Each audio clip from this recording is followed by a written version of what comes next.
Well. Greetings, one and all, and welcome to the Cloud English Podcast. My name is Luke. It is December 30th, 2053, almost 2054. Very exciting. The new year is coming up. Do you have New Year's resolutions? Do you have things you're trying to finish by the end of the year? Do you have things you're excited about next year? Predictions for what's going to happen in 2023? I hope so. What the heck am I still doing on this view? That's what we're going to talk about later. We're going to be looking at time. We're going to be talking about phrases for being late. We'll get there. We're going to be starting on that pretty soon. We're going to be talking about phrases that use the word time. This is going to be our main theme for today. We are going to be going through a few tips and tricks for using ChatGPT for English. Now, this is one of the early versions of what we were promised with AI. This is different from previous stuff I've talked about. This is a game-changing thing. And there are some very specific things you can do if you're working on your English, not just to improve your English, but to put better English out there. In particular, if you write emails, if you work on your writing skills, that sort of thing. ChatGPT is groundbreaking in that regard. We're going to talk about that a little bit. I'm going to be putting out more videos on ChatGPT in the future because I think it is really powerful for so many different things. I am now using it to help me with lesson ideas, to help me with descriptions of things, and to just sort of brainstorm stuff, to give me insights about things, to check stuff that I'm working on. It's unbelievable how useful it has been, and there are some really cool things you can do with it for English. So we're going to get into that as well. Excuse me. We're also going to be talking about what else? No, I think that might be it. So the time, we're going to be talking about phrases for being late. We're going to be talking about time, phrases that use the word time, ChatGPT, and oh yes, we're also going to be looking at a video broadly about time. Okay, so that's generally what we're going to cover. It's going to be a lot of stuff. I think it's going to be useful and I hope interesting, but we'll see. I will be checking the chat for those watching live now and then to answer any questions or take requests when we're doing the ChatGPT thing. If you're listening later, you can join live on Fridays at around 12 o'clock Eastern Standard Time. I am running a bit late today. Also, you can, if you are watching, don't forget to hit the like button and subscribe. You can, if you want, listen by, if you check in the links in the chat, opening Cloud English or searching Cloud English in whatever podcast platform you like to use, Spotify, Apple Podcasts, or whatever. Excuse me. And if you're listening, welcome, hello, and you want to watch, you can hop over to Cloud English. All right, so that's it. I think. No. Yes. No. Yes. No. Yeah, you can, if you want, get a free course that is called Natural English Conversations. That is a short course, but very impactful for improving your basic conversation skills. You can check that out in the links in the description. Also, if you want to sort of get serious, the new year is coming up, right? So if you want to, you can sign up for a monthly or a yearly membership on my website, also in the links in the description. And there is a currently 30% discount going on for the monthly membership. That means if you sign up for the monthly membership, you get 30% off, not for the first month, but 30% off every single month for 12 months. Okay? That's how it goes. So check that out. That won't last forever. And I think that's about it. So we can get started. We have a few people here joining already. Amar and Karina and Flavio. Nasi? Danny, hello, welcome. Thank you for joining. Certainly great to have you here. Let me, actually, you know what? I'm going to just zoom in. There we go. I needed to do that. I needed a slight zoom in, a slight crop in. Had to have it. Okay.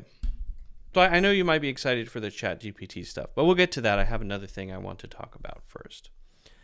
Okay. So, phrases for being late. Ironically, I was a little bit late today, and I apologize for that. I'm deeply sorry. How do we talk about being late for stuff? What if we need to explain why we're late? What if we need to apologize and we're still on the way? We're in the car, we're on the bus, but we know we will be late or we are already late. How do we describe that? How do we explain that in English? Yeah. What if it's just a few minutes? We're just doing one last thing. We're just parking. We're just going up the stairs. And we're very, very close. How do we say that? How do we talk about that? What if we want to express our remorse and apologize when we get there? How do we say that? How do we express that we're grateful that the other person waited for us a little bit? How do we do that? Okay, well, yeah, let's talk about all of it, right? Let's talk about all of it. We're going to start with what we can say, simple phrases, simple things that we can say when we are actually late, okay? So we can simply say, I'm running a bit late. Yeah, I'm running a bit late. I'll be there pretty soon. When will you be here? As soon as I can. If you don't want to commit to a time, then you might just say running a bit late instead of running 10 minutes late. If you want to say 10 minutes late, you can, but as soon as you say 10 minutes late, you are creating an expectation, and if you don't meet it, that could be a problem, right? So sometimes we exaggerate. It may be better to just say a bit late. Another general one we could use there is behind schedule. I'm a bit behind schedule. I'll be there soon. But that could be for other things. It doesn't mean we're arriving somewhere. Maybe we're working on a project and someone's checking in on our progress on the project. How's it going? We're a bit behind schedule. Maybe we're talking about weeks or months. So we're a month behind schedule. We're a month behind where we thought we were going to be by now. So we're a bit behind schedule. That doesn't mean we will be late. That just means we may need to make up the extra work in the meantime, in the time we have left before the deadline. So that can be used for meeting someone in person, driving on the highway maybe, or for something else going on in your life where you may not meet the deadline and you're behind where you thought you would be, okay? I'm going to be a bit late. This is a great one to let someone know. If it's 2 o'clock now and I just left and it takes 30 minutes for me to get to where you are to meet you, I know I'll get there at 2:30, right? But I was supposed to meet you at 2:15. So it's physically impossible for me to be on time, although I'm not late yet. I know I will be late, but right now it's 2, right? If teleporters are invented in the next 10 minutes, then I might be in luck, but I'm going to be late, basically. So I'm going to be a bit late is what I'll say. Again, a bit, very useful way to not commit to a specific time, okay?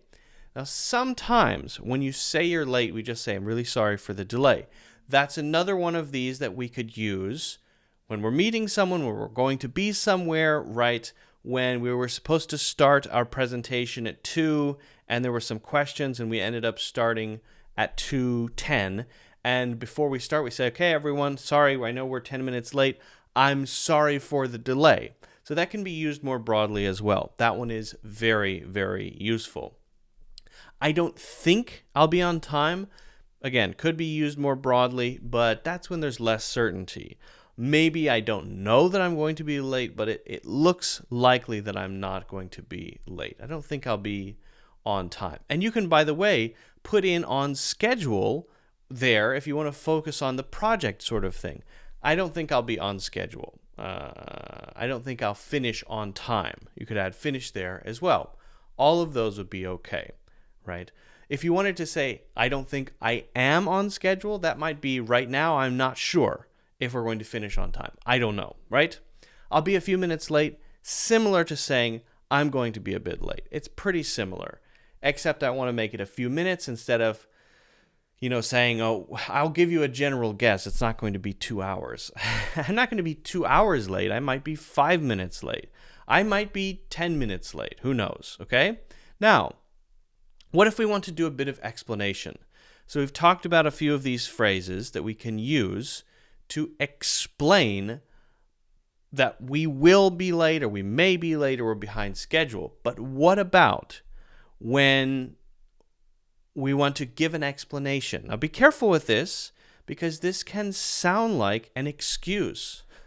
My dog ate my keys. It sounds like it could be a lie or just an excuse.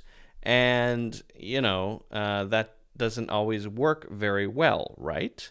Yes. So you have to be careful with this. But if you want to, you might say something like, we're stuck in traffic. Well, that's just the reality. Usually if you use that one specifically, some people might be understanding, it's not such a big deal. It's out of your control. Stuck in traffic, okay.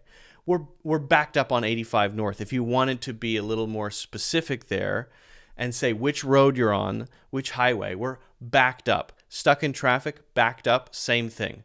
We're backed up on 85 North.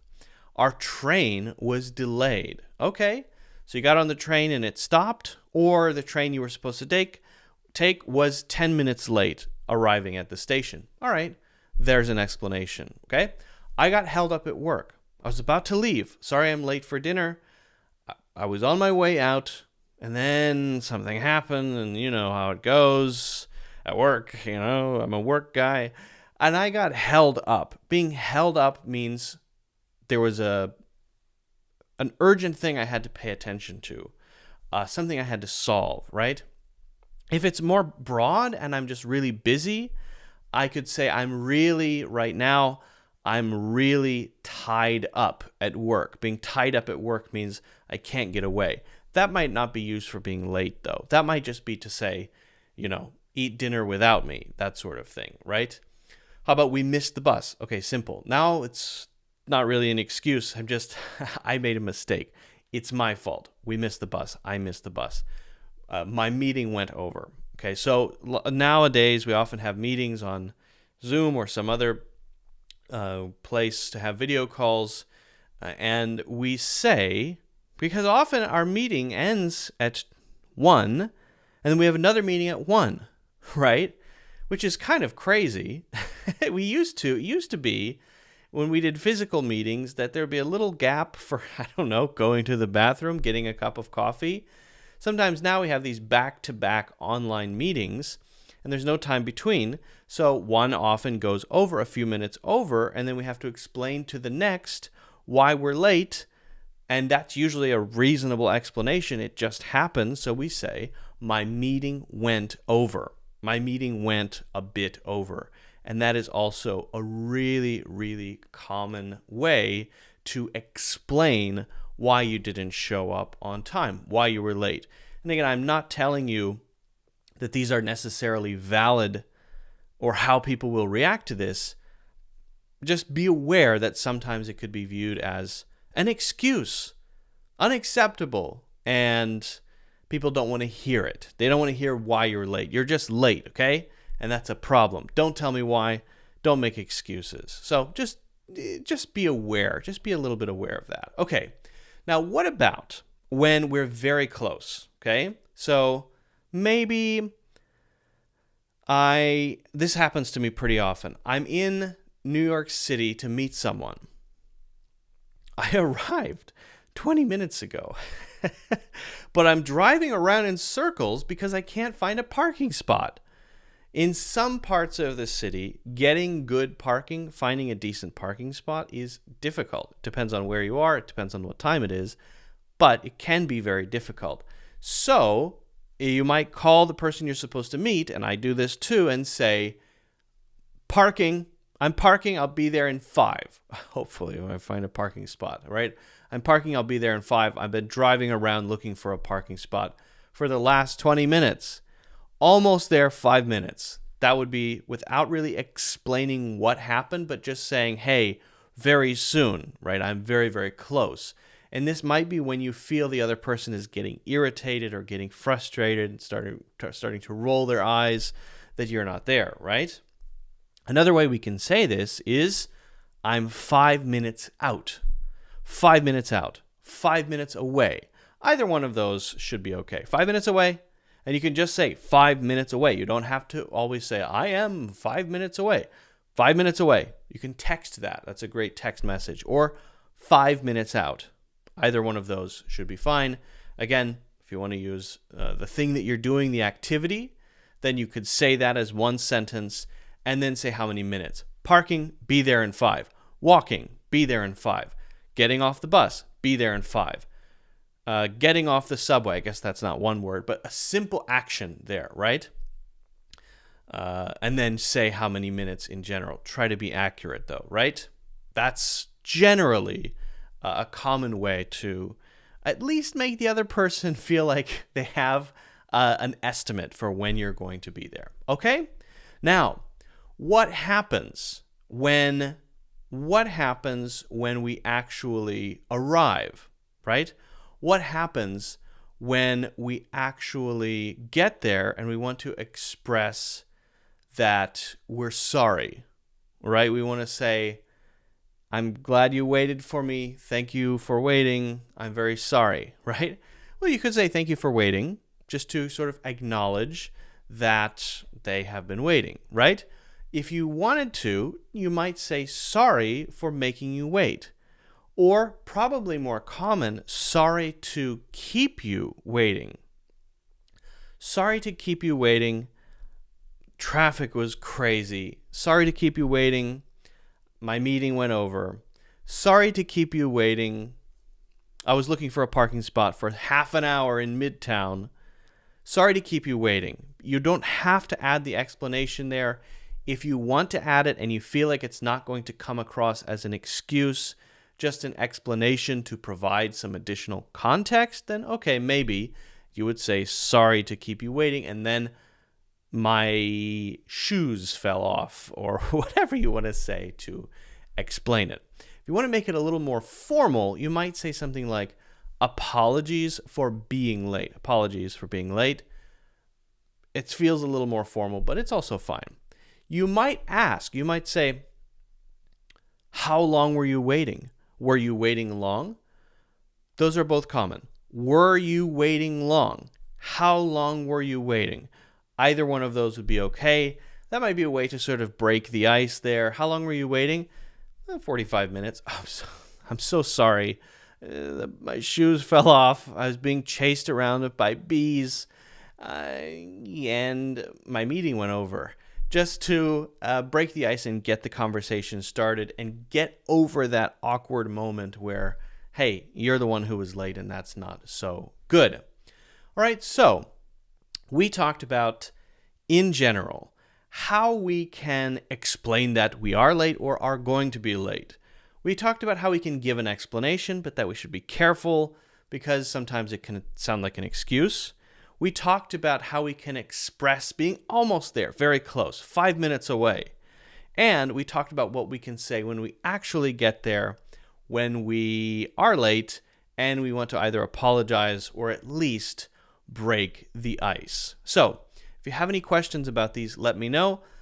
Try to make your own examples. This is the best way to really remember and start using these phrases in your daily life. Don't forget to hit the like button, subscribe, and also check out my full courses, including my free course, Natural English Conversations, in the links in the description. All right.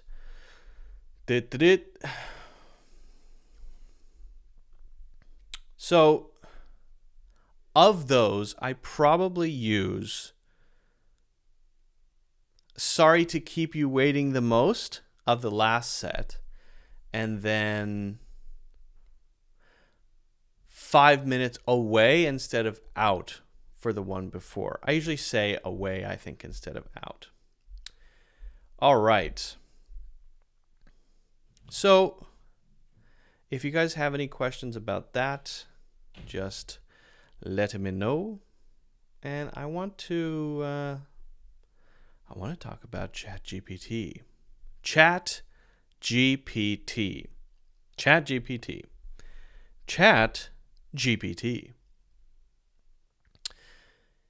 If you're not familiar with ChatGPT yet, you probably will be soon. Well, I'm about to tell you about it, but it's kind of all the rage these days, and for good reason. This is a game-changing AI tool that can be used for so many things, and we're really only just starting to figure out how it can be used and what kind of things it can do.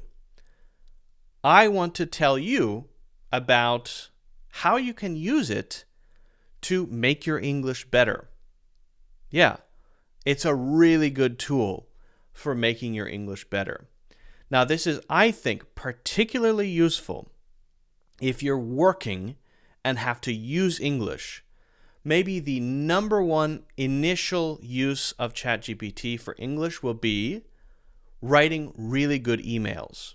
And now, this is a good and a bad thing because it takes pressure off of you needing to actually learn how to write good emails, and it gives you a tool for doing so without having to really use your brain so much. So I see the good and the bad, but it is extremely useful. But you can also use it as a more general English correcting tool, or a way to rephrase what you said so that you can learn how to say something that you want to say more naturally. We're going to look at 2 examples, 2 use cases, and then I'll let you play with it. I strongly encourage you to do so, though, because it is such a revolutionary and cool tool, and I'm just beginning to figure out how to use it myself. This is the beginning, but once I really learn it and once I really figure out how many applications it has, I'm going to be putting together more videos and maybe even a course on using ChatGPT to improve your English. Okay, so here's ChatGPT. It is free, of course, and we're going to start with, I guess, what we could call an slightly awkward email. Not very well, let's just say not very well written, okay? Or at least it could be better simplified, right? When it comes to emails, the goal is usually to be as concise and clear as possible, okay? So what I'm going to do is I'm going to write my email as I would write it. And then I'm going to take out the dear Brian or dear somebody and the last thing. I'm just going to have the main body of the email that I want to say clearly. And I'm going to ask ChatGPT to revise it. Now, this is where you want to play around with how you ask. You might use the word correct, but if you use the word correct, it might emphasize just fixing grammar, which is great. But if you say revise and rewrite, that's the best results I've had so far. If you say revise and rewrite, and then give a specific style, you're going to get better results. At least that's what I've found, okay? So here's my phrasing. Please revise this and rewrite it in a concise yet professional style. Now, for emails, you would be concise and professional. If you're writing a short story, then you may not want to add concise and professional. It might be something like, I don't know, concise and vivid, or in a sort of Victorian era style, something like that, right? And that's maybe for another lesson. But we're talking about just correcting an email to start, okay? So let's just do this, and it gives you different results every time. So we'll put in this whole request, including the text of the email. And the email goes like this.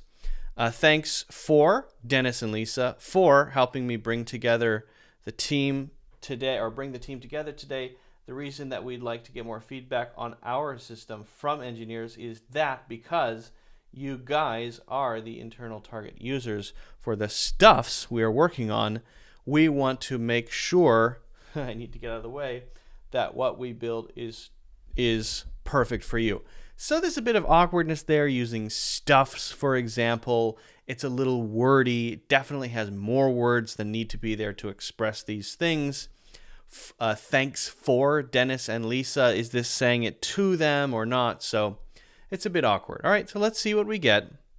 If we say, please revise this and rewrite it in a concise yet professional style. Here we go. Come on, ChatGPT. Thank you to Dennis and Lisa for helping bring the team together today. As the internal target users of our current work, we value your feedback on our system. Your input will ensure that what we build is tailored to meet your needs. Thank you for your assistance. Whoa. That's really good. Now, you always want to review it to make sure that it's saying what you want to say, because the thanks for Lisa could be addressed to Dennis and Lisa rather than thank you to. If you say thank you to Dennis and Lisa, I'm not talking to Dennis and Lisa. I may be addressing the broader team and shouting out Dennis and Lisa. So if that's what I'm trying to do, this is correct. If I'm talking to Dennis and Lisa only, then I'll say thank you, comma, Dennis and Lisa, comma, for helping. So it would be a small change. And you might there just want to copy and paste, make the small changes. Now, I'm not crazy about the use of the word work here, as I love the phrasing of this sentence, right? As the internal target users of our current work, comma, we value your feedback. This is a beautiful sentence. I absolutely love this sort of a dependent clause followed by an independent clause. This is how I often choose to write. It's a great structure. But work, I might instead change the word work to project. So I might say, thank you to Dennis and Lisa for helping bring the team together today. As the internal target users of our current project, we value your feedback. And then you could just end the sentence there. You could just say, we value your feedback. I don't want to focus on what, just we value your feedback. Then your input will ensure. Okay, now let's try it again one more time and just see. If we change the parameters, I want to see what happens if I just say, please revise this and rewrite it in a concise style. Okay, and let's see if it's any different this way. Thank you to Dennis and Lisa for helping bring the team together today. As the internal target users of our current work, we value your feedback on our system is crucial to ensure that what we build is tailored to meet your needs. Okay, so it's a little different, but it's very close, I would say. Now, what makes it less professional? Because I said in the first prompt, I said concise yet professional. So I think thank you for your assistance feels like a very professional sounding sort of phrase to end this. And so getting rid of the professional parameter, and these are parameters I'm adding, concise, professional. These are parameters that I have, right? What if I want to get crazy? Please revise this and rewrite it in the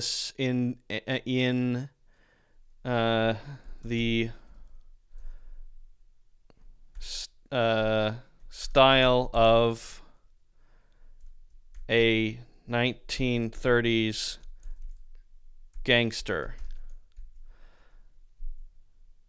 Like Al Capone, that sort of, see? That sort of thing. All right, let's see what it comes up with. Uh-oh, may be inappropriate or offensive or harmful. How would that be harmful? Okay, all right. Let's say in the style of Bugs Bunny. Okay? Bugs Bunny is the cartoon rabbit. Oh. Okay, so not doing a specific style, I guess. That's interesting. Okay. Let's say in the style, in the style of Elizabethan English. Oops, misspelled that. There we go. Okay, here we go. My gratitude...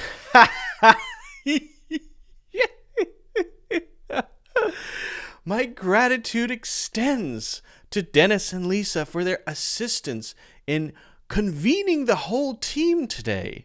Convening, wow. We seek to garner further feedback on our system from engineers, as you are the internal target users of the endeavors we currently undertake. We desire to ensure that all our endeavors are fully satisfactory to you. This is crazy. All right, I gotta try one more. Okay, please revise and rewrite. Please revise this and rewrite it in the style of let's see, in Middle English. Can I do this? Does it know Middle English?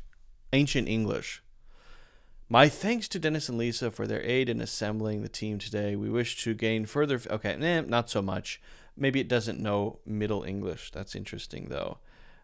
Rewrite it as a dog. Can I rewrite it as a dog? Okay, nope, I didn't think so. And... revise this and rewrite it in let's see, texting English. Is it called texting English with lots of emojis? Okay, well, okay, so not able to do certain things here. Please rewrite it as a poem. Okay, so apparently ChatGPT cannot try to imitate a specific group of people or a specific thing that could potentially come across as offensive in any way. Here's a poem about it. To Dennis and Lisa, thanks a ton for helping me bring the team today. We'd like to get more feedback. It's fun. From engineers, the target users, hooray!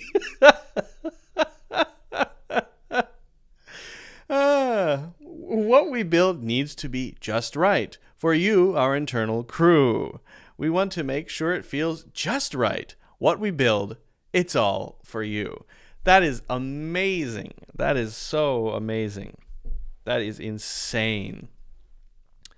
Rewrite it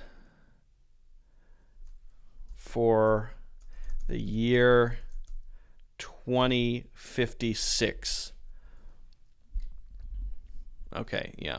I'm hitting a wall with this writing in the style of thing, and I'm getting a sense that they just want to be very... They could do it, but the people running this have decided they want to avoid anything that's going to be potentially offensive. Okay.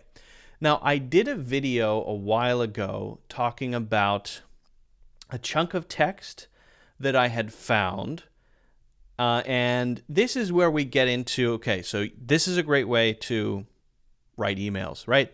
You write your email, you put it in ChatGPT, you use the prompt that I gave you, your email problems are solved. You're welcome. Okay? You should still learn to write emails. Take my email course, but you don't need to worry about this anymore, maybe. It's crazy. But what about improving more generally? Now, what you can do is speak. Get a transcript, and then you can do it sentence by sentence or in paragraphs. Have it rewrite what you say. If you do it sentence by sentence, you're going to get a more granular breakdown of this. So you might say, for example, okay, you talk for 3 minutes, you record that in something like Otter, which I've recommended before. Copy and paste the transcript of what you said, the speech to text transcript. It turns everything you say into text. And then sentence by sentence, paste it into ChatGPT. and give it a similar prompt like, please correct this. Now, you can do that in Grammarly, but Grammarly is just going to give you simple corrections. You might get higher level feedback from ChatGPT. ChatGPT understands what you're saying. It understands the language structures. It understands what you're trying to get at. Grammarly does not. Grammarly just knows, okay, there's not supposed to be a comma there, capitalize that, you misspelled this word. That's what all Grammarly does. Grammarly has no idea what you're trying to say. ChatGPT does know what you're trying to say, and that's a gigantic difference, okay? So we're going to take another chunk of text, and this is one we've looked at before from a previous video that I've done. This video, I rewrote the text to make it more natural, and I want to see what ChatGPT comes up with, okay? This is just an example of what we could call bad, let's just call it terrible writing, okay? I won't read the whole thing here, but like every day, the weather in Europe was abnormally wet because it rained in Switzerland on 130 out of the 183 days from April to December. If I was Mary Shelley, I might decide to write a book too. After all, it was the only... Okay, so many problems here. It's so wordy. Sentence structure is horrible. It's confusing. There's tons of redundancy. You can check out that video. I did a full sort of review of this, and this is just one I found online. Let's see what ChatGPT comes up with. My prompt here is, please completely rewrite. Now, before, what I said was for the email, okay, I said, please revise and write in a concise and professional style. The reason that I use revise and rewrite is so that it decreases the chance that it's going to just get really creative and say kind of whatever it wants with the same basic meaning. I want it to be mostly what I said, but I want ChatGPT to fix it and make it more clear. That's all, okay? But for this one, I'm saying completely rewrite. I want you to completely rewrite it. That means I'm giving it permission to do way more.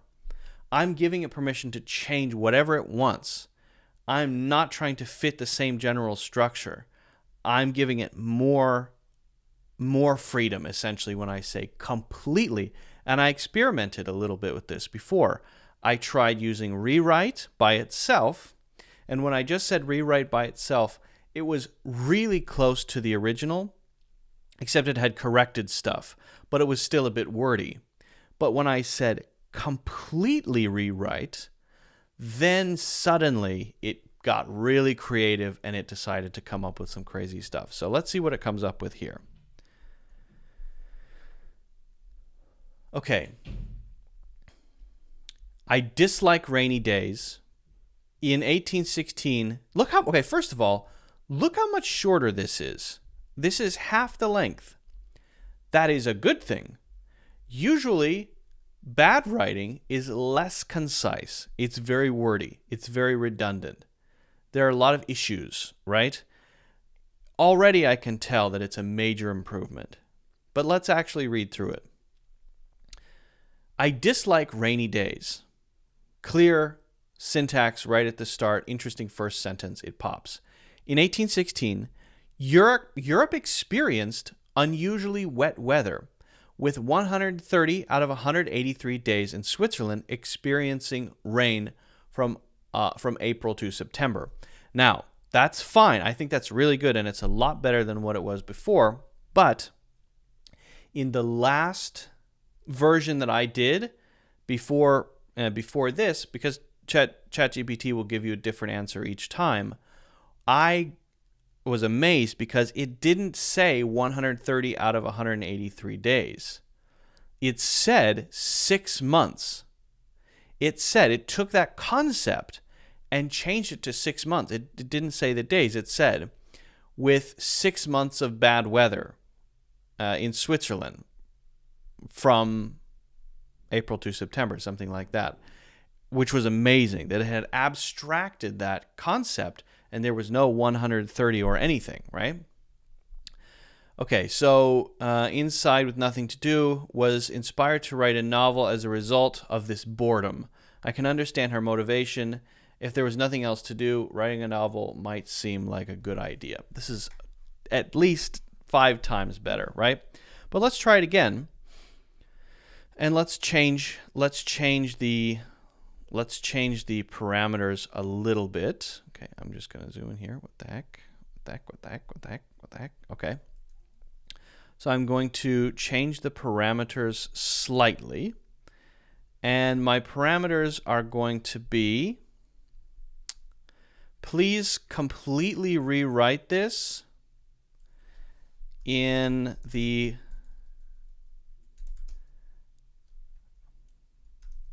style of,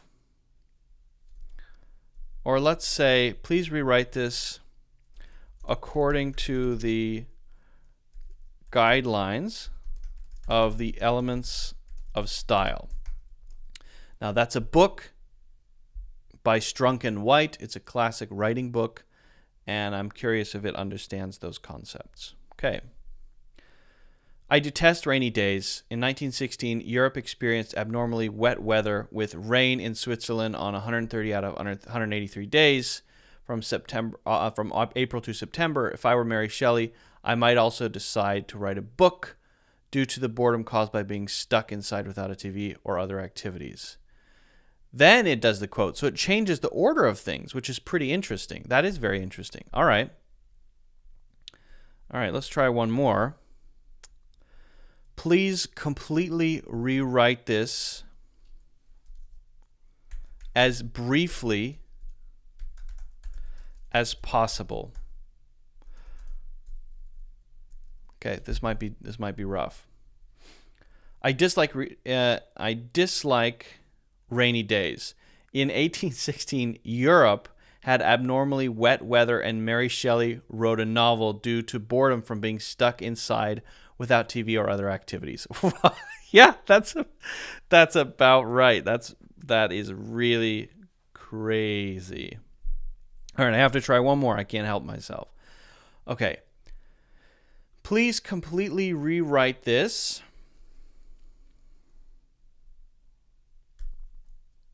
let's see.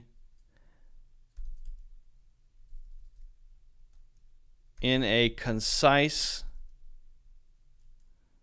please completely rewrite this in a concise, can I just say concisely? Concisely. Please completely rewrite this concisely without numbers. Okay, yeah, that's what I want to see, if I can get rid of that 130 out of 183. That's what I'm trying to say. I dislike rainy days. In 1816, the weather in Europe was abnormally wet, and Mary Shelley wrote a novel due to boredom from being stuck. Okay. Okay, what if I just say, please rewrite this very clearly? Can I say that? Simply and let's just say clearly.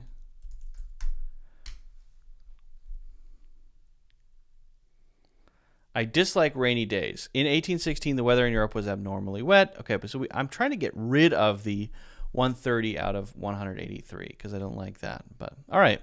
Well, we've still got much better English. So I really think this is just the beginning. I think this is just the early days of this.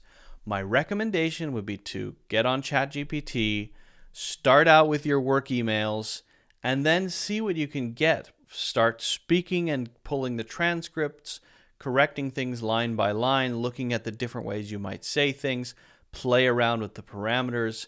This is a really interesting tool. It's not like other AI tools. This is a sort of game-changing tool. It is extremely useful. Everything I've ever seen it write has been absolutely spot on, perfect writing, which is strange but also very exciting. So Let me know what results you come up with. Let me know if you find this to be useful for you. Let me know what other videos you might like me to make about this topic of using AI to improve your English. I think it is a very powerful tool. If you haven't done so, don't forget to hit the like button and subscribe, and also check out my full courses, including my free course, Natural English Conversations, in the links in the description. Yes, it is amazing. Absolutely. My mind continues to be blown by this, and you can get into some really wild territory here. So let's see. I need 3 marketing ideas for a toy company that sells, let's see, that sells toys for toddlers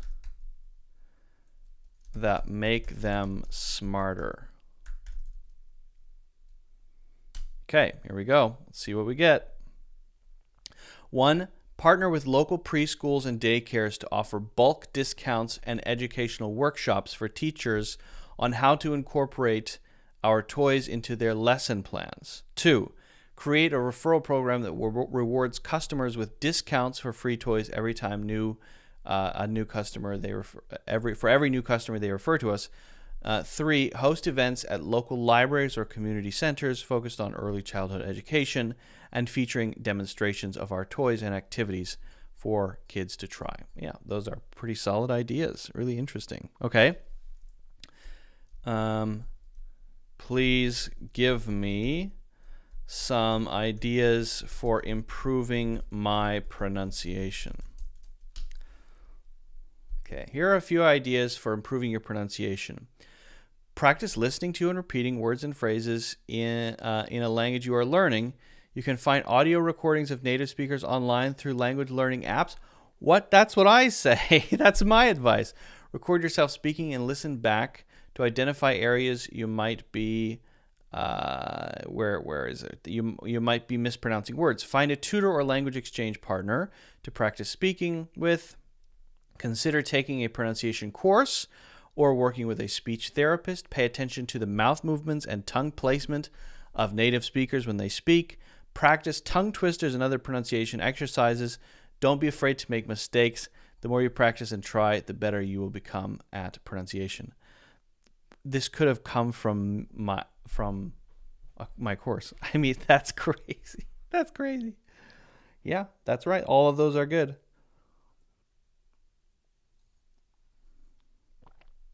Mind-blowing.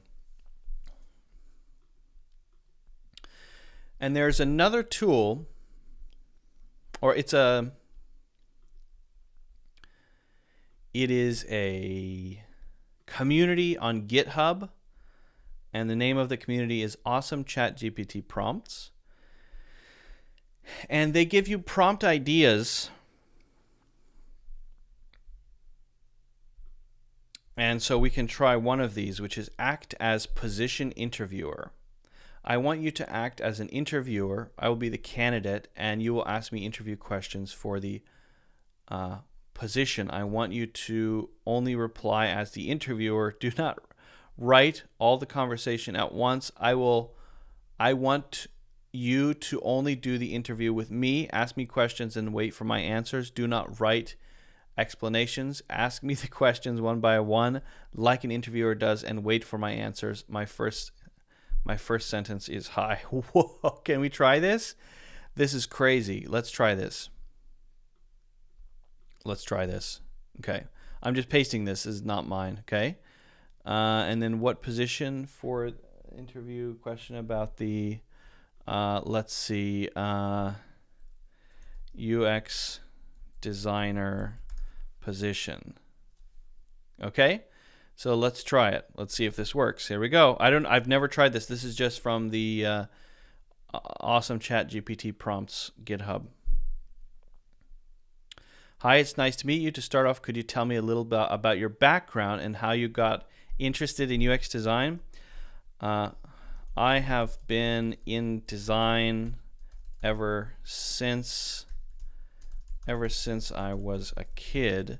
My parents put me in special art classes, and I have always been very visual. In college, I got involved in an early stage startup that needed a lot of design, including websites, graphics, and eventually a mobile app. I had to learn on the go, and that really pushed me to grow fast. Okay, so let's see what answer we get here. That's great. What projects are you most proud of in your UX portfolio and why? I am very proud of a project I did last year with Nike. We worked together on variations of the Nike logo using different materials to make people think about the meaning of the logo and the company's, I'm just writing nonsense, values. Okay, here we go. Oh, I misspelled variations. That sounds interesting. How did you go about gathering user feedback and incorporating it into your design process? Wow. Okay, I'm going to stop here, but how do we end this? Please stop interview. So it knows what kind of conversation we're having. Stop interview practice. Okay, stop interview practice. Apologies for misunderstanding. Is there anything else I can help you with? You didn't understand. Great. Oh, amazing. Crazy. Okay, so do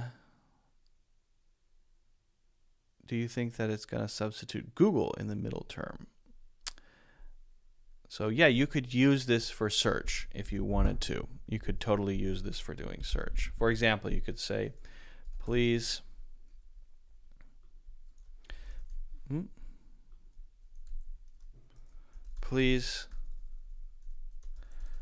tell me all of the works of Tolstoy. Okay. Leo Tolstoy was a Russian writer and philosopher, best known for War and Peace and Anna Karenina. And then we get the death of Ivan Ilyich. The Cossacks. So it's just a giant list of his books, I guess. Tolstoy also wrote a number of short stories. Wow. Okay, so we get a list. So yeah, I mean, this is kind of replacing what Google does, but sometimes it's easier to just Google stuff. You know, it depends on, I think, the nature of the search, but still extremely interesting stuff. Fascinating and mind-blowing at the same time. Cool. All right. I see we have a few more people joining. Hello, Sylvia, Flavio, Alejandro, Mr. Yam. Good to have all of you here today. If you have any questions, let me know. And again, I am curious to hear how you feel about what you learned from ChatGPT. How it works for you as a tool in your English studies or in general. Okay. We're going to talk about specifically English words and phrases using the word time. So that's what we're going to do next. Okay. Hop over to here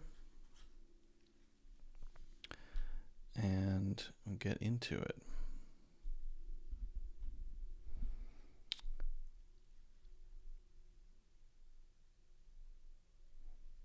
Are we good? Kathy, are we good?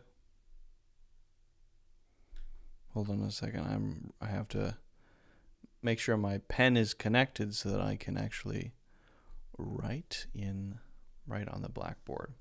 For those of you just listening, the silence is probably difficult. Hello. But you can watch if you want.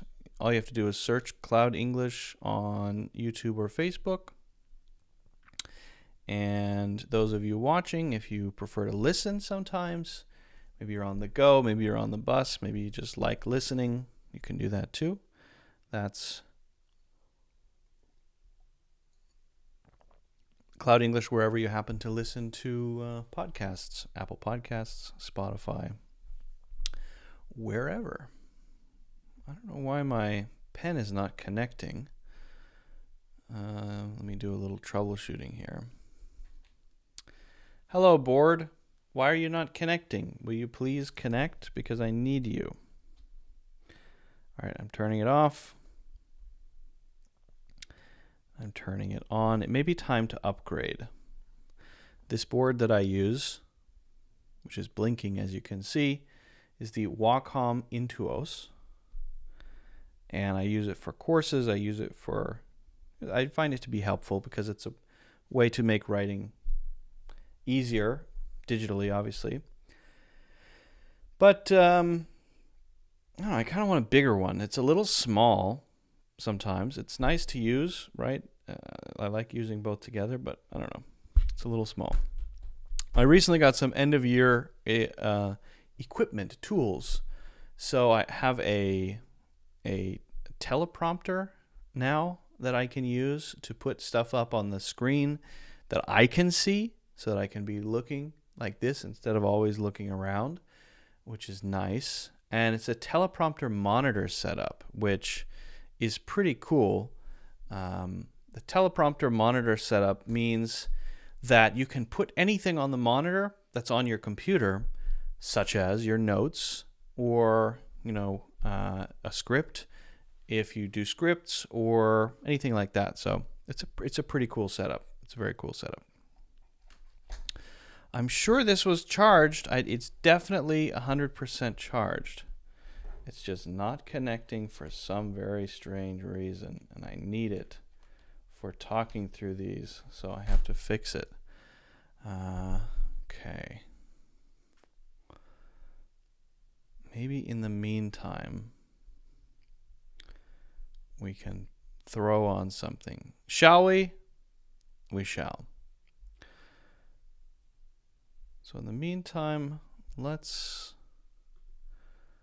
hop over here while I figure out how to fix my stupid thing here. And we're going to go over to here.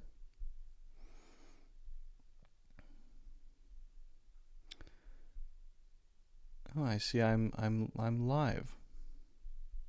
I'm live. Luke Pretty is live. Amazing. What do I want to see?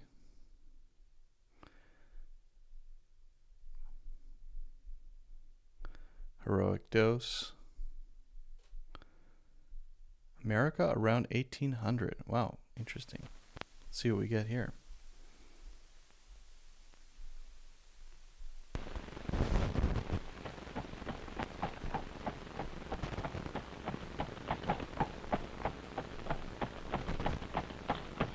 Had you lived in America in 1800?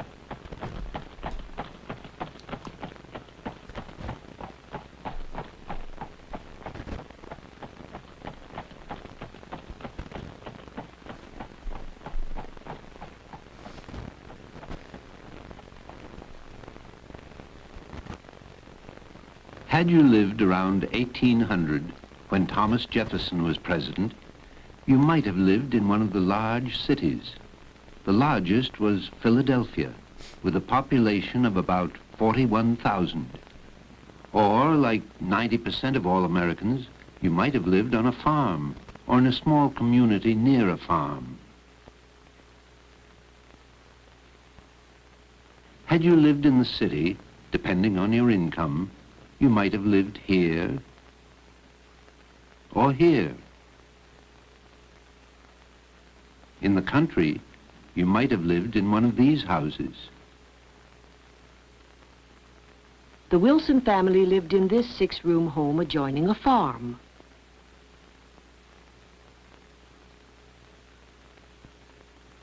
Upstairs were 3 bedrooms. In each, besides the bed, there were also a few chairs, a dresser, and a washstand.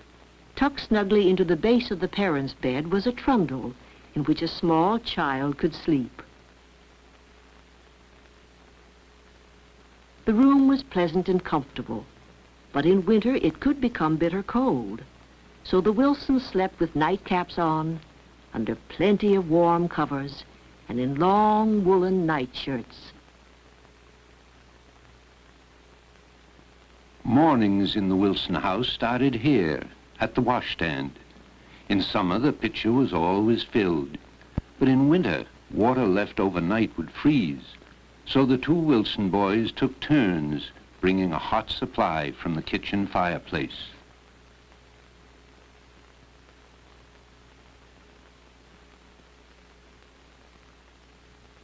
Mrs. Wilson made the soap for her family's cleaning and washing. It wasn't too difficult, but it did take time. First, ashes from the fireplace were put into a tub out in the backyard. Over these, rainwater was poured. This dripped slowly through the barrel until it became lye water, and then drained out through a hole at the bottom of the tub. The liquid was boiled, together with waste cooking grease, and cooled. The result was soap as fine as you could buy and much cheaper. You couldn't wash thoroughly in the small bedroom basins, so every Saturday night, down in the kitchen next to the cozy fireplace, each member of the Wilson family had a bath, an overall scrubbing for the week. The Wilsons always kept... I know that the bath thing, I read it in, there's a book called Little House on the Prairie, I believe. That's what it's from. And they do the bath thing. It's not like they're changing the water every single time between. Back in the 1800s, they are basically the last person in the bath is bathing in disgusting water that everyone else has been bathing in. So if you are last in the bath, everyone takes their turns. I think it's once a week that they did it. Then, ugh, can you imagine how gross that would be? Disgusting! Mr. Yam says, could you please talk about phone phrases? I don't know what phone phrases means. What does that mean? Well, guys, I don't know what to tell you. I'm having some trouble, some technical difficulties with my Intuos thing. It's not connecting for a weird reason, and I have 2 things I want to talk about that require me to have this, and it's not connecting. And so I don't know what else I can do. Guys. We might have to call it a little bit early, unfortunately, which would be very unfortunate, but it is what it is. I might have to, maybe this thing is just time to retire, Maybe it's time to kill it. It's old. I've had it for a long time. Maybe time to get a new one. I've had it for probably too long. I'm going to try one more thing and see if it works. But yeah, if you have any questions, and Mr. Yam, if you can be a little more specific with your question about phone phrases, because that's really, really broad, I can do my best to answer. No Wacom device connected to your computer. If the device is plugged in, check the connections or try using a different USB port. Okay. Use a different USB port? All right, I can try a different USB port. We'll try that. I'm going to try one more thing here.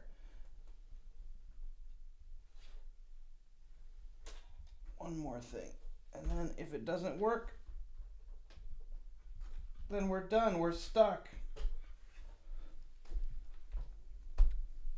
We're screwed, as they say. this. We can go back to the old. No point in just having you stare at me. Thanks, guys, for sticking around. Well, people still here. Start. Amazing. From a tinderbox, they had to take a flint stone and hit it hard with a piece of steel until it sparked. When this happened, they had a piece of flax ready to ignite. With this, they would light a few small sticks of wood. Well, it took a long time to get a spark. So once the fire was lit, the Wilsons kept it going. At night, since they didn't want an unwatched fire to burn while they slept, they covered it very carefully with ashes before going to bed. Beneath the ashes, the fire burned safely. And in the morning, they removed the ashes, put on kindling wood, and fanned the air with a bellows until the flames sprung up again.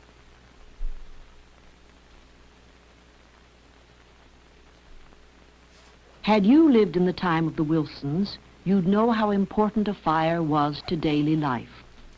To cook meals, to heat water, or just to keep the house warm and aired. When Mrs. Wilson wanted to light a candle, Or Mr. Wilson wanted to light his pipe, they caught the flame here with a spill. a spill was a stick of tightly rolled paper, most often newspaper. Paper was expensive in those days, so the flame was snuffed out right away and the spill saved for later. At the fireplace, Mrs. Wilson also toasted bread. Her toaster could be turned to brown the slices evenly on both sides. She baked her bread and her pies in the oven next to the fireplace. This was usually a weekly chore, for it took at least 2 hours to bring the oven to baking temperature. Above the fireplace, she dried vegetables for cooking and herbs for making medicines and spices. The family ate their meals at the table in the kitchen. This was the only room that was always warm in the winter. And being near the fireplace meant that Mrs. Wilson didn't have to carry anything very far, for everything in the house was heavy. The firewood, the pots, the pans, the tea kettle, the poking iron, and the big buckets of water which had to be brought in from the well outside. With husbands at work and children at school, this was the woman's job. Women's chores were many in these times. Mrs. Wilson had to make her own butter. First, she'd put fresh cream into a wooden container, and then churn and churn and churn. But then Mr. Wilson bought a new kind of churner which hung from a rocker. Whoever walked by gave it a sharp kick. That kept the rocker going and the cream churning.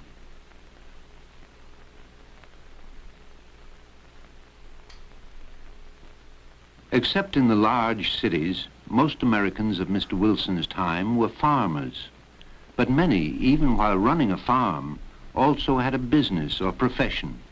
Some were lawyers, doctors, and bankers. Fred Wilson owned the general store. Early morning, he would tend to his farm. Then, on the way to the store, at an easy pace of 4 miles an hour, he would switch from thinking like a farmer to thinking like a merchant.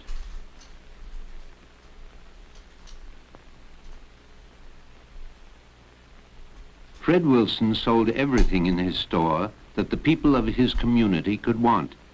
Dry goods, household articles, china, harness equipment, tobacco. Because hard cash was rare with farmers, many customers preferred bartering to buying. They'd bring in homemade fabrics and candles or farm products and trade them for merchandise in the store, or exchange them for something that another farmer might have left for barter. Like this homemade apple peeler. The apple was placed on these nails, the knife mounted on a handle. To peel an apple, you simply turn the wheel.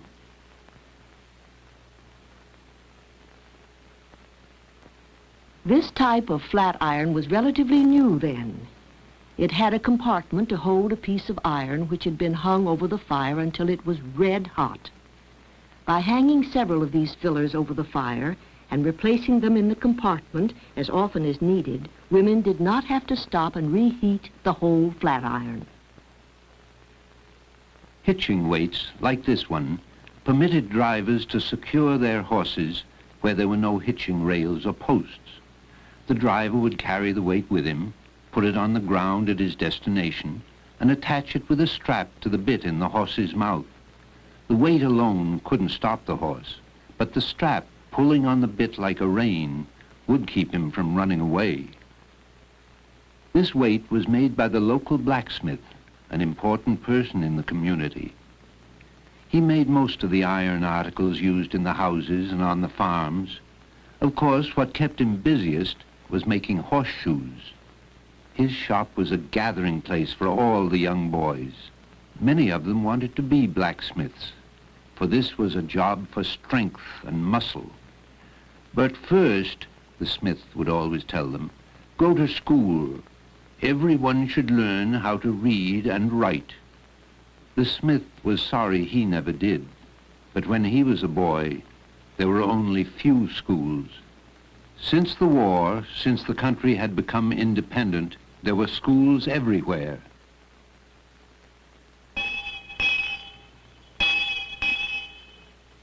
The new schools were bright and cheerful.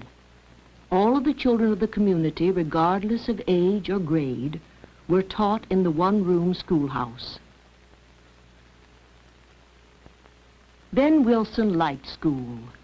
There he learned writing on slates. On a slate, it was easy to wipe off a mistake. Then he learned reading from books. First, from alphabet books. Then from books on manners, on morals, on history. True historical stories were the most popular with the children. Ben Wilson's favorite was about Sir Walter Raleigh, the first person in Europe to try smoking. Not a very healthy thing to do.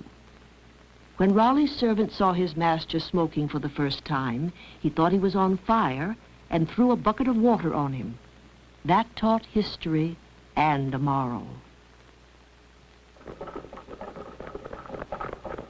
Ben's older sister Beth went away to a boarding school in Boston.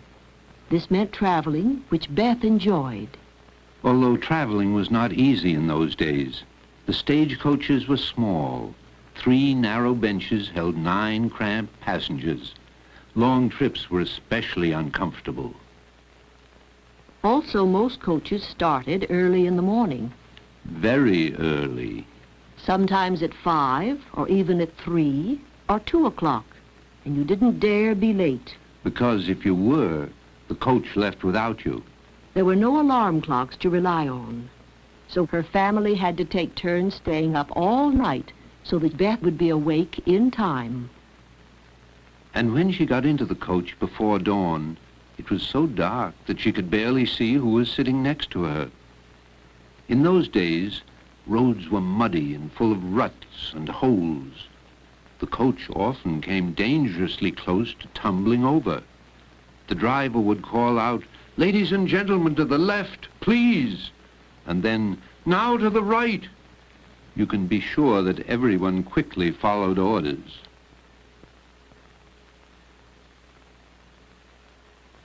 On most trips, passengers spent 1 or more nights in roadside taverns. Beth's trip from New York to Boston took 46 hours, with 2 nights for eating and resting at the inns. Whenever a coach arrived at a tavern, the place was filled with waiting townspeople, eager to chat with the travelers and get the news of the day. The men ate in the tavern bar. Here the fire always burned, even in hottest summer, so that the gentlemen could light their pipes. Ladies were not permitted where men drank. They ate in another room, their own little gossip center. Not all traveling in those days was done on roads. You could cross a river by ferry or travel on a steamboat. Steamboats were new then and just beginning to open up America's great rivers to a lively passenger and freight traffic. There were corn huskings at harvest time, and barn dances and festive holidays. But mostly they passed their evenings quietly in their little sitting room near the kitchen. Here, Mr. Wilson would read his newspaper, which the mail coach brought twice a week, or he would go over the household accounting book, which was seldom out of his reach.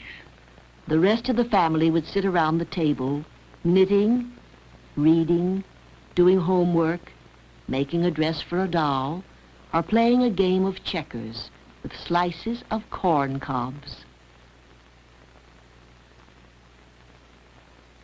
2 or 3 times a year, when there was something special to celebrate, the Wilsons would invite friends to dinner. Mrs. Wilson would cook an elaborate meal and open up the parlor. The family didn't ration candles then, for the parlor was a beautiful room, and they were proud of it. In it was a piano for their youngest daughter, who loved music.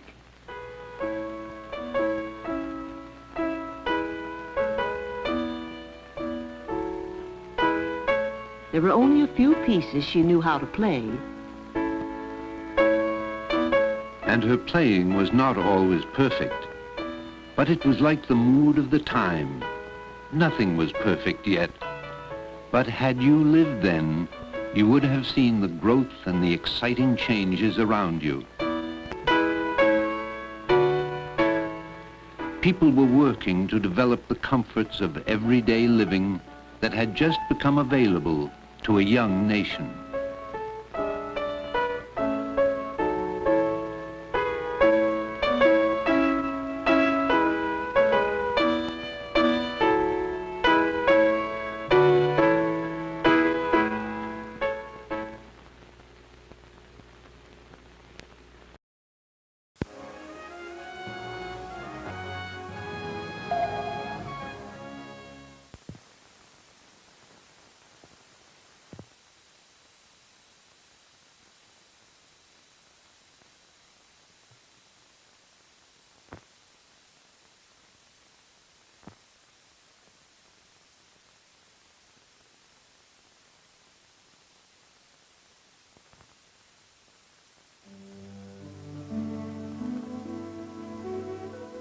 A rendezvous with destiny. The days begin pretty much as they always have in American towns and cities.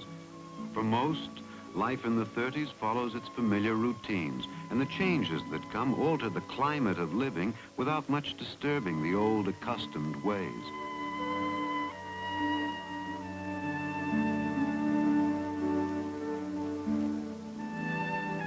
The atmosphere has changed. Sure, there's still a good deal of unemployment around, but now many who are working have the 5-day week. I fixed it. And more important, the feeling of imminent disaster, the fear of economic collapse is gone. All right. Enough of that. I fixed it. Took me long enough. The issue was just, I think, so I updated to Ventura on my Mac, and as a result of updating to Ventura, something got messed up with my Bluetooth devices, and so it thought it was connecting, but it wasn't connecting, and so I had to disconnect it and reconnect it. And now it's fine. It's good. So let's get back to it. Sorry for interrupting the exciting show. But you can watch that, not my video, so you can watch that anytime you like. I love that kind of documentary, though.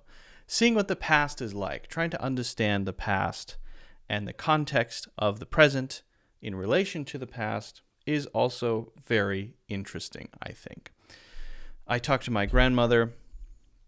She tells me what my hometown is also her hometown, what it was like when she was a kid in the 1930s, and it's so different. And in a lot of ways it sounds more interesting. Now it's kind of falling apart and it's not very nice, but it used to be as they say, poppin'. All right, Let's get into time words then. Hip, hip, hooray. Joy. Oh, joy. Time words. We got a little off track there, but you know what? It happens sometimes. It happens. So now we're back, and that's exciting. Thank you for bearing with me, friends and neighbors. Let's get to it. So, there are a lot of phrases that use the word time: save time, have time, make time, spend time, kill time, lose track of time, run out of time. What do they mean? What's the difference between them?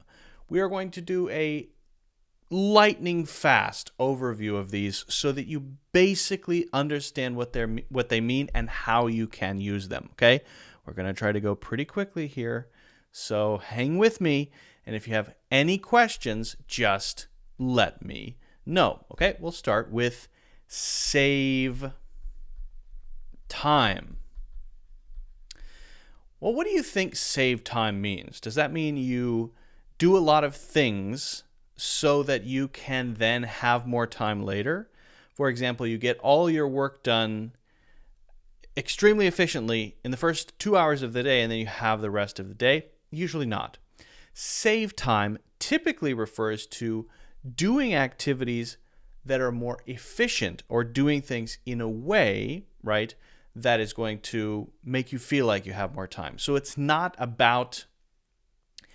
focused on the having more time later, although it does result in having more time later. It's focused on the specific things that you're doing, which are more efficient, right? So what activities save time? I can give you a simple example. There are things that I have in my house that are automated, that I love, that save me a lot of time. One is a litter robot. That's what it's called. Cat litter robot. It's a giant machine. Not giant. It's a machine. And it empties the cat litter. And it knows when the cats go in there. And it knows when they leave. And after they leave, it goes, woo, woo, and it cleans itself. Every morning at 7 a.m., I hear, dunk, dunk, dunk, woo. There's a little vacuum cleaner called a Roomba that lives downstairs. Every morning he wakes up at 7 o'clock, he goes out for a smoke, he comes back, and then he spends an hour sweeping the entire floor and does a really good job. And cleans himself when he's done. His name is Pringle.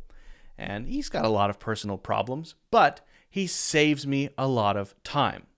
Having a personal assistant like Kathy, thank you, Kathy, saves me so much time. I don't have to get coffee by myself or on my own, right? I don't have to do a lot of things because Kathy helps me with so many little tasks, right? You could talk about a tool you use. So we're emphasizing those things that make things easier for us and make us either not have to do those things, or we're able to do those things more efficiently, okay? What about have time?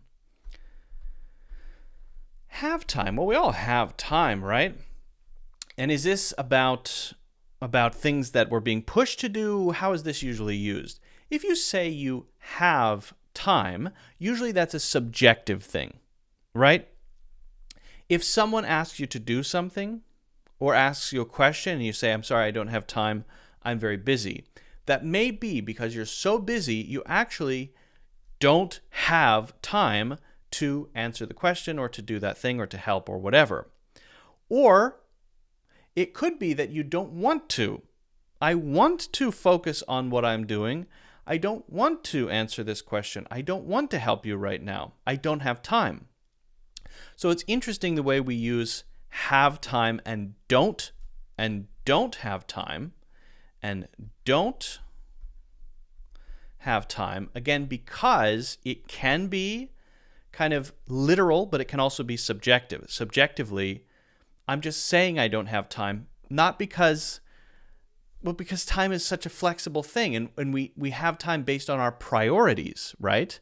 If you ask me to do everything in the universe, I certainly don't have time for that. But if you ask me to do 5 things today, I could do all 5 of those things, but I don't have time for the 5th one because I want to focus on the first 4.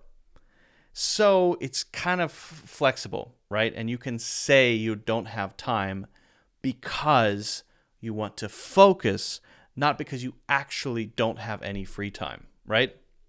If you get up and go to the bathroom and the person who asked you something, who you refused before, says, hey, I thought you didn't have time. You have time to go to the bathroom. You could say, yeah, priorities. My body is forcing me to go to the bathroom. Don't say that. That would be rude. But the point is that it is subjective. But then we have one that is connected to this, which is to make time. Now, again, this could be seen in two different ways. Maybe we have a very busy schedule, a lot of things to do.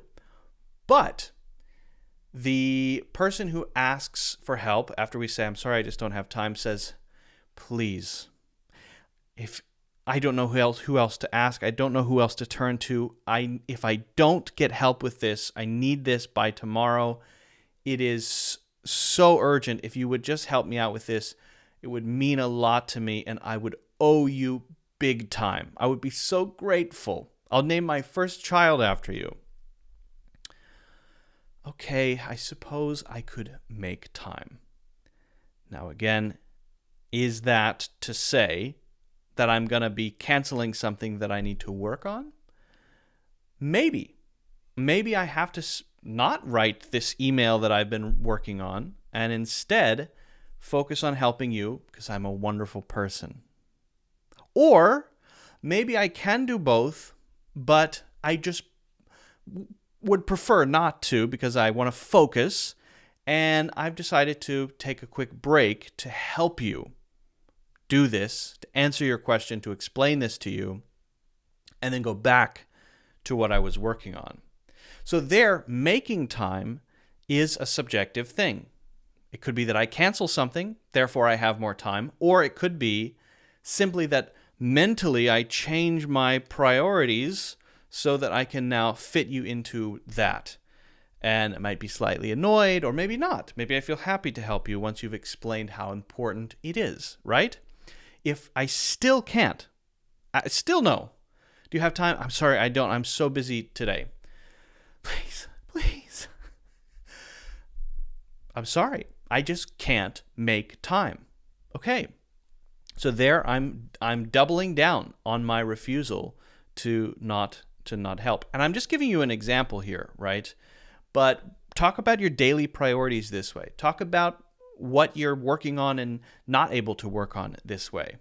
And often we use make time when an unexpected thing happens, and we didn't plan to do that, and then we say, okay, well, I can work around it and still get it done. So we would make time for that, okay? Now, what about spend? Is this sort of like spending money? Like we're wasting time, wasting money? Are we watching a movie? Is spending time? No, spend time is usually to talk about two slightly different things. One is simply how much time passes doing a specific activity, right? Now, one way we say that would be it takes, it's an A, that's an A, all right? It takes an hour to make a souffle. I don't know how long it takes. It takes an hour. That's talking about duration, right?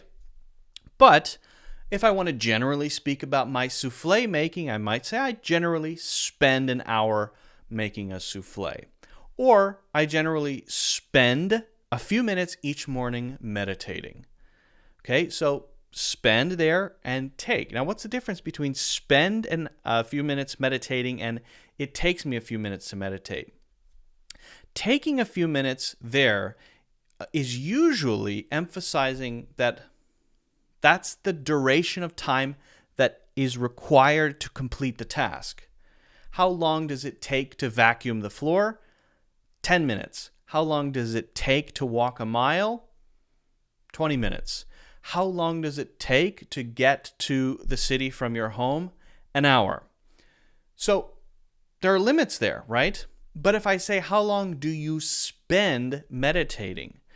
That's not really a completable task often, right? It's up to me.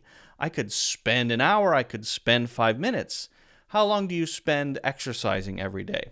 I could exercise for an hour, I could exercise for 5 hours, right? So we often focus on things that we choose to do that we could stop at any time if we want to, and we're focusing on how much time we choose to put into those activities, right? And so the emphasis of take is more like, hey, I wish I could do it faster, but it just takes an hour. I can't drive faster or I'll get a ticket. It takes an hour to get there. Not that I spend an hour driving. There is something outside of my control there, which is the distance and the speed limit when I'm driving to the city, right? Okay. But we also use spend when we're emphasizing people, the time I almost used it, the time we put into people. It's hard for me to say it without using the word spend. To spend time usually is a good thing, meaning it's quality time that we have together with others, and we usually want to do that. I love to spend time with family. I love to spend time with friends. Spending time with you is very interesting. But you could use it in a negative. You could say, I don't really like spending time with that group of people, right? So spend is not usually used in the same way as waste. So if we waste time, that usually is the negative way to say the same thing. Spending time with friends. That's usually a good thing, right? We're using our time together to do things we want to do, family time, spending time. But if we consider that time to be lost, I wish I had not spent that time with those people, then it's wasted, right? If you ask me to answer the question and then I explain it, I spend 10 minutes answering and you say, I still don't get it, and you walk out. Maybe I feel that I've wasted my time, right? You have wasted my time. I've wasted my time. Everyone has wasted their time. My time has been wasted. So there's a negative to waste and a positive to spend, usually, okay? But what about kill? That sounds worse than waste, right? To kill time? To kill time? Jeez, why would you want to kill time? Hey, time? No. Killing time is just a neutral way of using time that is usually nothing in particular. Maybe just walking around or listening to music or playing video games. Often because we're waiting for something more important to happen. So we might say, I'm just going to kill time until we leave. I'm going to play some Fortnite to kill time before we leave. It's not that I really care about this activity of playing Fortnite. I probably won't say, I'm going to spend some time playing Fortnite before we leave. No, I'm waiting for someone to get ready. I am ready, and I have 20 minutes to kill. 20 minutes to kill. I've got 20 minutes to kill, play some Fortnite. So there, it's not a negative necessarily. It's kind of neutral. It's not emphasizing the quality of it. It's just that, hey, I have this extra time. I don't know what else to do with it, right? That's usually how kill time is used. Okay. What about lose time versus lose track of time? Okay, now these are very interesting. Why does my M have 1, 2, 3 humps? That's how M's look, all right? So to lose time is to fall behind in your life, maybe your goals, to fall behind as a parent, as a friend, to fall behind at your job, right? So maybe we're on a project and the due date is the end of the year, and we start out with one way of thinking, and after 2 weeks, we realize it's totally wrong. So we just lost time. We just lost 2 weeks. Not that it was necessarily wasted, but that we lost it because now we have to make up that time. We now have to make up that time in the next 2 weeks before the end of the year to get it done. Now on our new way of thinking, right? So to lose time is, in a way, to have it taken away from you. It's not necessarily your fault, but it might be your fault, and you kind of have to start over, or you have to catch up to where you would have been, or you have to make up that time. So maybe you were on a long-term job overseas, you had to do it for your family, your son or daughter is growing up, and you miss an entire year of their lives, and you say, I lost that time. You lost that. Now you have to maybe make up that time to spend more time with them because you feel like you missed part of their lives. You lost that time. So that's how that one is used. But then to lose track of time is more, let's say, narrow. To lose track of time is just to forget what time it was because you were very busy, right? Often we get so busy and immersed in things, we wake up from being busy and we say, oh my God, it's 9 p.m. I was supposed to go home at 6. We're so into something often that we lose track of time. Now, this could be a good thing in the sense that we love working on it. It's so fascinating, researching this, working on this project, doing this together, whatever it is, we lost track of time. Sometimes you can use that as an excuse when someone says, hey, why are you late? You're 20 minutes late. Yeah, I'm sorry, I lost track of time. I know I was supposed to leave at 6. I left at 6:30. I just lost track of time. That's not an excuse. I'm sorry. So you might lose track of time because you were distracted, because you were immersed in something. It's not necessarily good or bad. It's just that your perception of time has sort of slipped because of something. And usually it's about time in a specific day. It might be minutes or hours, right? 30 minutes late, an hour late. Whoa, it's 7 p.m., a few hours, right? Instead of 6. Sometimes it could be used for longer durations like weeks, but I would say that's less common. You know, you go down to South America and do ayahuasca or something, and you just completely lose track of time in general. You don't know if it's been days or weeks because you're just in the jungle with a shaman and you're not really paying attention to whether it's Monday or Friday, right? So you kind of lose track of time. You could use it in that sense too. I think it's more common to use it the other way though. And last one, what about run out of time? We're running out of time. You see this in movies, right? When the clock is ticking, 10 seconds left, we're running out of time. Hurry up, and they have to defuse the bomb before it explodes. But you could talk about a deadline this way. You have to finish something within the next 2 weeks. You're running out of time. You have to prepare for something mentally, and you're not prepared yet. You're running out of time. Your book club is meeting tonight. You haven't finished the assigned reading for your book club. It's in an hour. You're running out of time. So it's not that you are late, it's that you're on pace to be late if you don't make some changes, right? So you have to hurry up. You'd better hurry up and do it.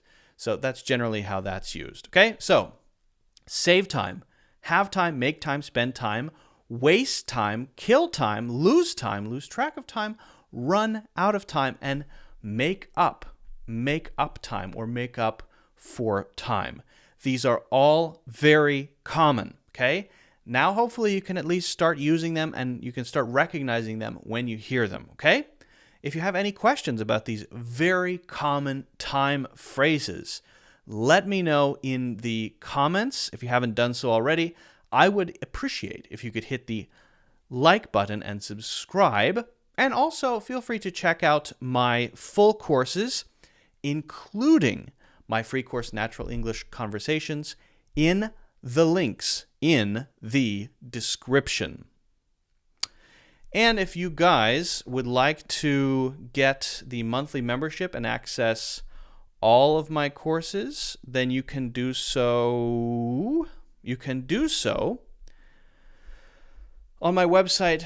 That is 30% off for the first 12 months. So you can sign up on a monthly basis and get a very big discount. That's 30% off with access to all of my courses. And that is, I think, a pretty fantastic deal. And it feels so nice to have my Blackboard back. I was so worried. I feel so alone and so afraid when I don't have my Blackboard, but now things are back on track. Yes, now we can make up for lost time. Fantastic. Okay. As I stated at the start, those of you listening, thank you for listening. It's great to see more people listening instead of just watching, and I think that's great. I would like to have your feedback on how to make the listening experience better, because I like to just listen to stuff too. And so what I'd like to have you do is you can email me, okay? If you have any feedback for how to make the listening experience better, because I'm talking to a camera, I'm producing a video right now, right? If you have any feedback on making the listening experience better, just email me at luke@cloudenglish.net. luke@cloudenglish.net. And that will be a good place to reach out if you have any feedback on that. Otherwise, you can also subscribe on the YouTube channel, or you can follow on Facebook if you like, and vice versa. Those watching can check out the audio. All the links are in the description. Everything's there, and I just want to make everything more accessible, right? I want everything I do to be very accessible and in a style that people like. Okay. We do have also a video to talk about. I'm interested in showing and sharing that.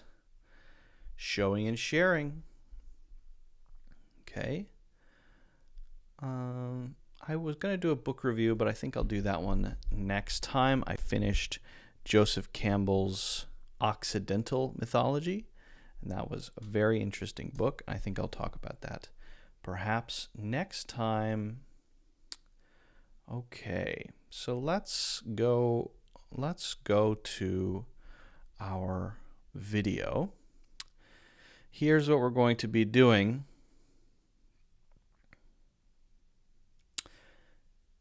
We are going to be looking at a video.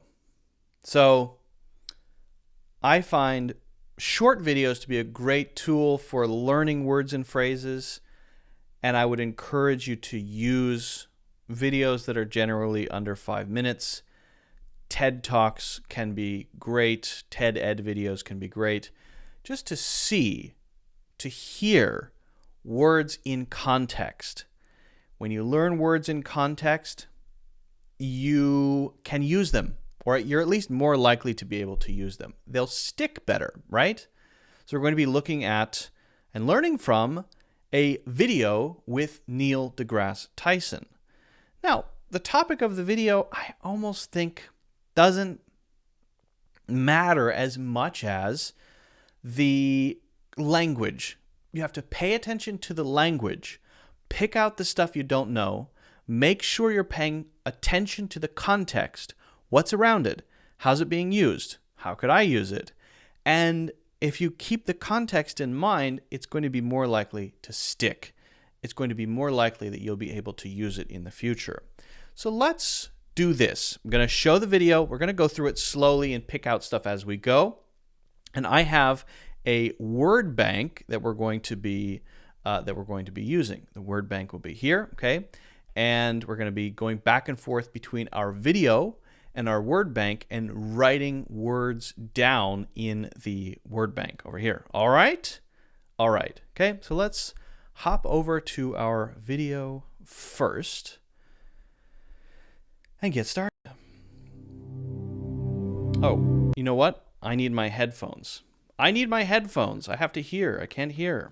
I must hear. I need to be able to hear. All right, that's better. Hey, okay, good. There we go. One of the famous quotes is, time is defined to make motion look simple. Okay.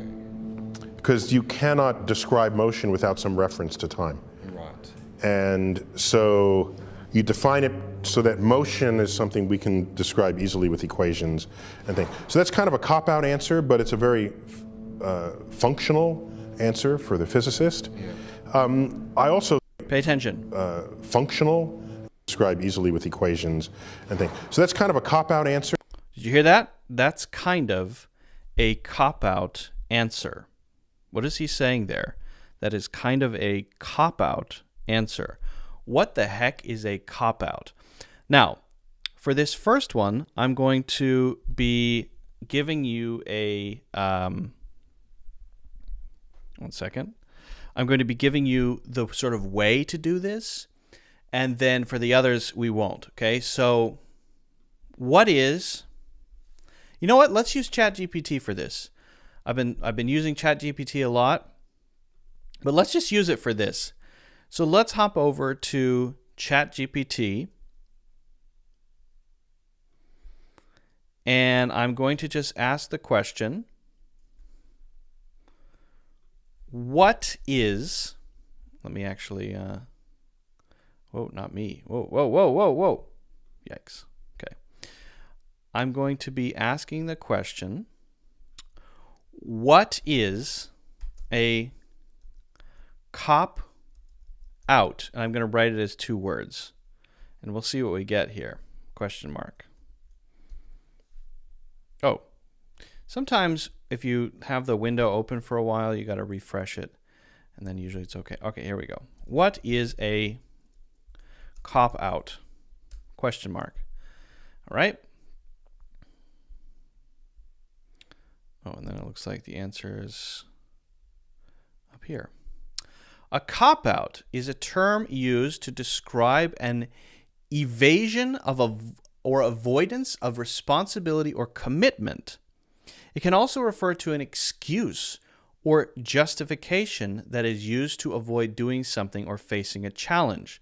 For example, if someone makes a promise to do something and then fails to follow through, they might be accused of copping out. Now, I want you to notice something. I said I wrote it as 2 words. It has corrected that by writing it with the hyphen between. A cop-out, usually a noun, will have a hyphen between them if it's two separate words. Well, fairly often, okay? So pay attention to that too. If you spell things wrong, you'll often get a correction in ChatGPT, which is pretty cool. If they give an excuse for why they couldn't do it, the phrase is often used in a negative way to criticize someone for not taking responsibility for their actions or for not being willing to put in the effort required to achieve something. So that is really interesting, I think, as an example. But let's go a little further. Okay, so let's now go back here and say, could you give me some examples of the word cop out used in a sentence? Sure, here are a few examples of the word cop out used in a sentence. I'm sorry I couldn't make the meeting, but I had a really good excuse. My car broke down on the way. I'm just not using that as a I'm not just using that as a cop out, I promise. I know you said you would help me study for the exam, but when the time came, you bailed on me. That's such a cop out. I'm tired of always making excuses for why I can't do things. It's time to stop copping out and just face my responsibilities head on. I can't believe he's blaming his poor performance on the fact that he didn't get enough sleep. That's such a cop out. He should have planned better and made sure he was well rested for the presentation. So we have here some great examples. So let's go over here to the board and let's just write down here cop out. Now I'm just showing you that process, and I'm not saying you have to use ChatGPT, but I love ChatGPT's way of interacting. It feels more like asking a person rather than going to the free dictionary and just searching cop-out, getting the results, which is great, and looking through the examples. You can interact, and that interaction is critical if you want to have that real life sort of back and forth. And I think to get more examples and to sort of poke at what you learn, and the more you poke at something, the easier it's going to stick in your mind. Okay, so we learned that cop-out is one word made of two words with a hyphen between them, and we know it means avoiding responsibility. And if you want, you could say cop-out, and it means, maybe we have a little phrase here, that was such a cop-out. Bro. Okay, you could write an example like that just to remind yourself of how it's used. We're not going to do this for everyone. I'm just showing you the process. We used discovery from Neil deGrasse Tyson talking about time. We heard a word. We isolated it. Okay, cop out. We pay attention to how it's used. Then we go over to ChatGPT. We ask it some questions. We get the sense for the meaning. We look at some examples. Then we put it in a word bank somewhere. We put it on a flashcard. We store it in our minds, in our memory palaces. This is how you learn new stuff, friends and neighbors. This is how it's done, okay? So let's go back to our video. Let's listen back to that cop-out. Listen for it. And think. So that's kind of a cop-out answer, but... Kind of a cop-out answer. Using it as an adjective in that case. So he's saying that's an answer, but it's not really answering the question, but it is an answer. It's a very functional answer for the physicist. I also think of time as this prison. Time makes us all a prisoner of the present, forever transitioning from our own past into an unknown future. And that's particularly disturbing to me because we can move back and forth in any other coordinate. You know, up and down, left and right, forward and back, but we're stuck in time.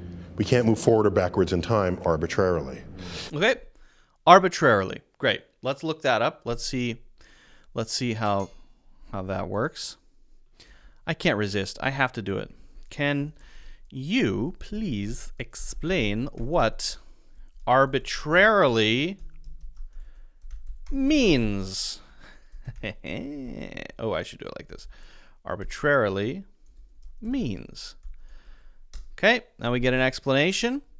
The word arbitrarily means acting or being done without any apparent justification or reason. It suggests that something is being done capriciously or in a way that is not based on any logical or objective criteria. It can be used to describe decisions, actions, or judgments that seem to be made randomly or impulsively, rather than being based on careful consideration or established rules or standards. For example, you might say that someone was arbitrarily chosen to be team leader if it seemed that the choice was made without any clear reason or criteria. Okay, so Neil deGrasse Tyson is saying to move arbitrarily. So if you want to walk forward and walk backward, you can walk forward a little bit, or keep walking forward, keep walking backward. You can jump up, you can go down, right? You can do that arbitrarily, any direction you want to go. But you can't, unfortunately, do it in time. You can't say, I'll just go backward in time a little bit, go forward. So that's a dimension that we live in. We live in the three dimensions. We can go this way and this way and this way and this way and this way and this way arbitrarily. But in terms of the dimension of time, we cannot move arbitrarily. We can only move forward. We're locked in the present. So arbitrary, arbitrarily. Very interesting. Let's pop that into our word bank. Okay, arbitrary. And we could put as a form here, arbitrarily.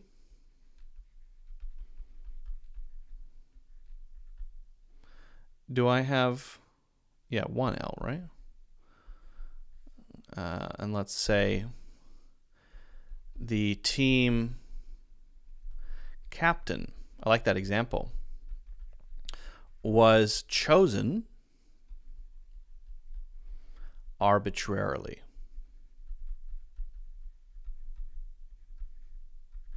Or it was, if we wanted to practice that, it was an arbitrary decision. Okay?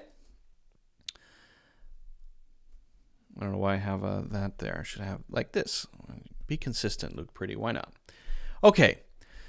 So we've got arbitrary, arbitrarily, and cop-out, all from this very short video so far. Let's see what else we can learn. And if anything else sticks out at you, then look those up. But, you know, we're just going to learn a few from this. So that coordinate has a kind of, but we're stuck in time. We can't move forward or backwards in time arbitrarily. We can't move forward or backwards in time arbitrarily. So that coordinate has a kind of a fundamental difference from the other three. Now, my professional ancestors, the earliest astronomers, basically invented timekeeping, all right? So all measures of time historically were derived from cosmic rhythms. All measures of time historically were derived from cosmic rhythms. If there's anything in there you'd want to pick out, pick it out. Measures of time derived. Okay, well, maybe we should look up derived. Okay. ChatGPT, can you explain what derived means and give me some examples? Okay. The word derived means to come or be obtained from something else. It can be used to describe the origin or source of something, or to explain how something is obtained or developed. So here are a few examples of how the word derived can be used. The word television is derived from Greek words tele, and meaning far, and vision, meaning sight. The company's profits are derived from the sale of its products. The concept of evolution is derived from the observation of how living organisms change over time. The new drug was derived from a compound that was originally found in a rare type of mushroom. The theory of relativity was derived from the work of Albert Einstein. Well, maybe it was the work of Albert Einstein. In each of these examples, the word derive is used to describe something that has been obtained from something else, a source of information, a process, or an idea. I think example 5 is not great because the theory of relativity was the work of Albert Einstein. It wasn't derived from the work of Albert Einstein. It was the work of Albert Einstein. So that's a fundamental difference. But if you say the drug, that's a great example, was derived from a compound that was originally found in a rare type of mushroom, the compound of the mushroom is not the drug. The drug comes from the compound. It's not just take the mushroom and grind it up and bink, Bob's your uncle, there's the drug. It's that we get it, the basic component or ingredient, or a key component or ingredient, from the mushroom, from the compound in the mushroom, right? So maybe from this lesson, you might derive insights about how to learn vocabulary.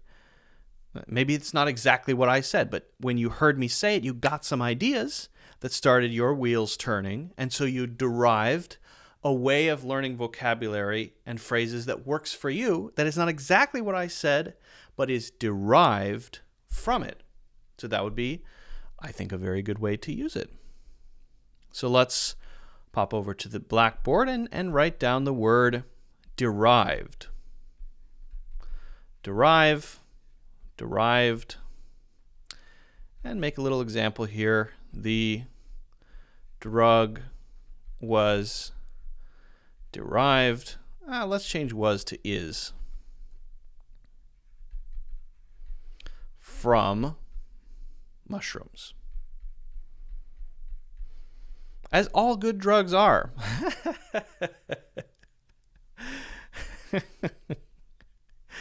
Allegedly. All right. Back to it. So today we would say the rotation of the Earth, but in the day it was the movement of the sun. Yeah. So that gave you a day, and then the sun's position on the sky throughout the days differed, and temperatures changed, so that gave us the seasons.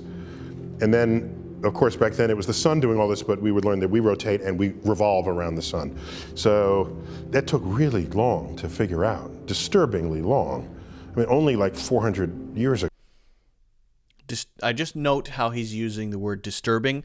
We often know the word disturbing as a regular adjective, but disturbingly long is using it as a modifier for the adjective long. It's a great modifier. So what it tells you is that you can keep track of time even though you have no freaking idea what's going on. Because all that matters to you is that things repeat. Yeah.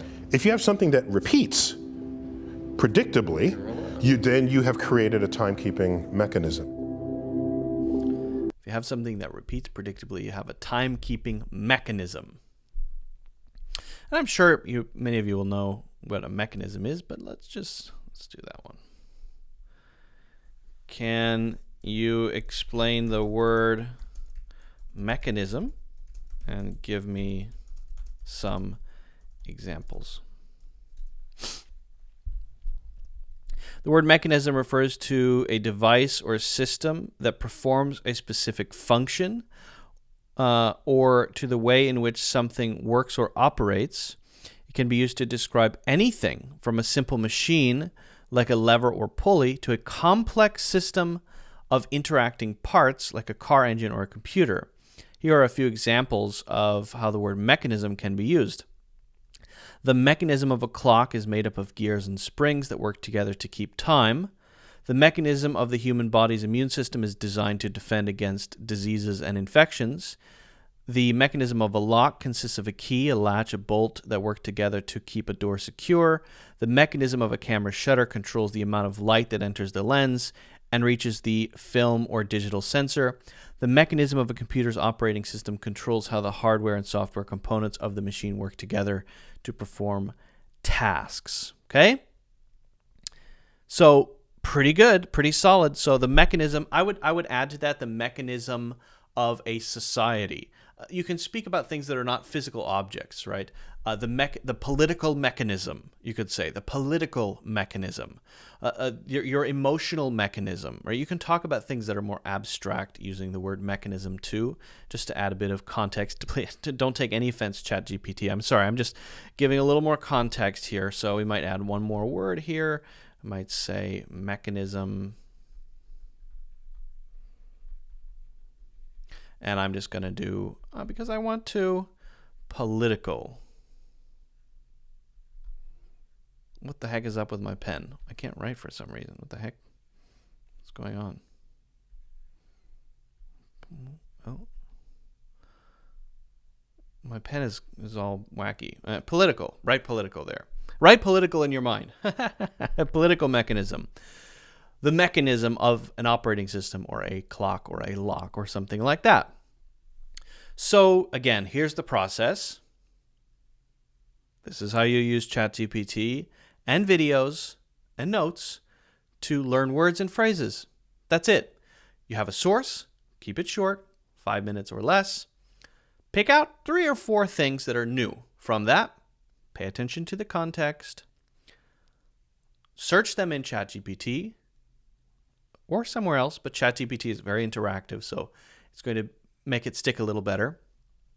Make sure you've got some examples to look at so you can get not just the meaning, but the sense for it. How is it used? Make a sentence on your own or a couple, make it stick, and then start using it. In conversations, can you find places to use it so that it fits naturally? This is how you learn English words and phrases so that you can actually use them. If you have any questions about this, let me know. Don't forget to hit the like button and subscribe, and also feel free to check out my full courses, including my free course, Natural English Conversations, in the links in the description.